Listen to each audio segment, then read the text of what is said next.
तो फिर ये समाज उसको छोड़ करके अलग हो जाए। सो भी लगाऊ बिहाई समाजा, और अगर नहीं तो नत मारी जई हैं सब राजा।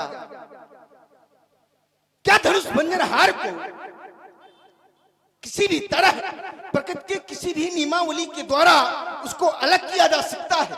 जैसे धनुष भंजन हार का जो संबंध है वो समवाय संबंध है, उसको प्रकृति के किसी भी पर नियमावली के द्वारा पृथक नहीं किया जा सकता। परंतु परशुराम जी कह रहे हैं सो भी लगाओ बिहाई समाजा। जैसे अग्नि से उष्णता और बर्फ शीतलता को अलग नहीं किया जा सकता, पृथक नहीं किया जा सकता, ठीक उसी प्रकार धनुष भंजन हार को किसी भी नियमावली के द्वारा उसको पृथक नहीं किया जा सकता। यह सूत्र व्यापक व्याप अखंड अनंता अखिल अमोघ शक्ति भगवंता, तो उसको किसी भी नियमावली के द्वारा अलग नहीं किया जा सकता। परंतु महात्मा जी कह रहे हैं अलग कर दिया जाए। चाहना थी, कामना थी कि धनुष भंजन हार हमारे सामने आए, और शायद आया भी। भैया ने बड़े सीधे सरल शब्दों में उत्तर कर दिया था, नाथ शंभु धनुभंजन हारा होई क्यों एक दास तुम्हारा, आयुष का कही किन मोही। तो गुस्सा आ गई, क्रोध आ गया। सभा में समाज में चार तरह के लोग होते हैं, विज्ञ, अल्पज्ञ, अज्ञ, प्रज्ञाचक्षु। सभा का समाज का विज्ञ व्यक्ति वह है जिसे एक स्थान से बैठे बैठे ये बता दिया जाए कि आपका गंतव्य, आपकी मंजिल, आपका लक्ष्य वहां पर है। तो जो सभा का समाज का व्यक्ति होगा उसको एक स्थान से बैठे बैठे बता देने पर वह अपने लक्ष्य को प्राप्त कर लेगा। अल्पज्ञ व्यक्ति वह है जिसे कुछ दूर चल करके बताया जाए तो वो अपने लक्ष्य को प्राप्त कर लेगा। अज्ञ वह व्यक्ति है जिसे उसके लक्ष्य के सन्निकट, ठीक उसके सन्निकट पहुंच करके ये बता दिया जाए कि भैया आपका गंतव्य, आपकी मंजिल, आपका लक्ष्य ये है, तो वो पहुंच जाएगा। लेकिन चौथा जो है उसके लिए समस्या है, प्रज्ञा चक्षु, अर्थात हम अपनी सरल भाषा में कहते हैं अंधा।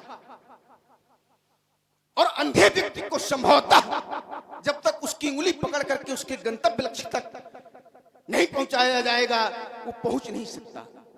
चलिए, भैया की बातें समझ में आई हो ना ही हो, लेकिन हमें विश्वास है कि हमारी भाषा जरूर समझ में आएगी। महात्मा जी प्रणाम। प्रसन्न रहो बेटा। बहुत क्रोध कर रहे हो। भगवान शंकर का धनुष तोड़ दिया गया।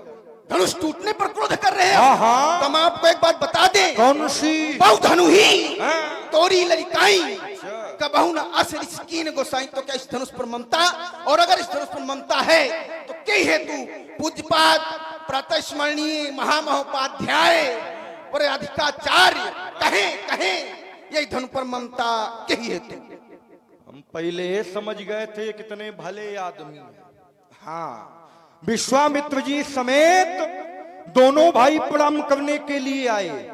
इस बात के आप सभी साक्षी हैं। मैंने पहले ही कह दिया था बाबा से कि ये लड़का को ठीक नहीं दिख रहा। बाबा ने कहा आशीर्वाद दे दो, फिर देखा गया है। अब हमारा आशीर्वाद प्राप्त करके हम ही को ताल ठोक रहा है। शेषनाग अति विष भरे तऊ न करत आतंक।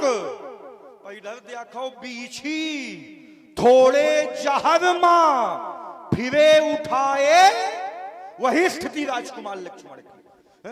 बीछी जो होता है छोटा सा कीड़ा होता है, छोटा सा जंतु होता है, लेकिन अगर अच्छी तरह डंक मार दी तो इस सभा में हर एक व्यक्ति का दर्शन अलग है।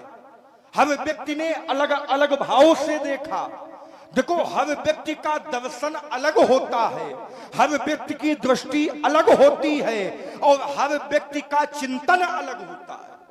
हर व्यक्ति का चिंतन एक समान नहीं हो सकता, हर व्यक्ति की दृष्टि एक समान नहीं हो सकती। सबकी दृष्टि समाज में अलग अलग होती है। अब धनुष तोड़ने वाले को किसी ने किसी रूप में देखा, किसी ने किसी रूप में देखा, किसी ने किसी रूप में देखा, किसी ने स्वामी माना, किसी ने सेवक माना, किसी ने ब्रह्म माना तो क्या परशुराम भी उसको मान ले? ईमानदारी से बताइएगा। उन्होंने जाना है तब माना है।